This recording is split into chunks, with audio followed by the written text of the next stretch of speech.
Kenapa sih Roh Kudus dikasih buat saudara dan saya? Roh Kudus diberikan bukan cuma bikin orang bisa komat kamit bahasa roh. Roh Kudus diberikan bukan hanya supaya gereja penuh dengan kuasa. Roh Kudus adalah pendamping, Roh Kudus adalah penolong, Roh Kudus adalah pribadi yang mempersiapkan gereja. Kalau saya khotbah dari perjanjian lama, Anda pernah tahu ada seorang bapak iman kita yang namanya Abraham.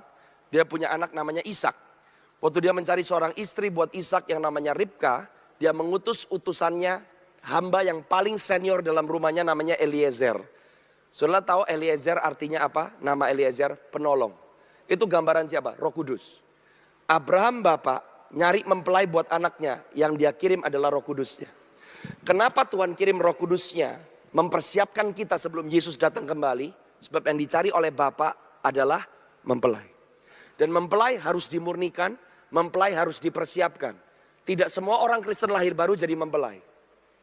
Makanya saya selalu katakan semua orang mau Yesus sebagai juru selamat. Belum tentu orang yang mau Yesus sebagai juru selamat mau Yesus sebagai Tuhan. Nggak ada orang mau binasa di neraka. Tapi kalau saudara berani berkata dia Tuhan, berarti dia Tuhan. Dia punya hak 100% atas kehidupan saudara dan saya. Siapa yang nolong kita bisa taat? Siapa yang nolong kita bisa merendahkan hati? Siapa yang nolongin kita supaya kita bisa tunduk? Siapa yang nolongin kita untuk berjalan melakukan kehendak Tuhan dengan semua resiko yang ada? Roh Kudusnya. Roh Kudus yang sama yang menyertai Yesus, yang membangkitkan Yesus dari antara orang mati, dikirim buat sang mempelai, yaitu saudara dan saya.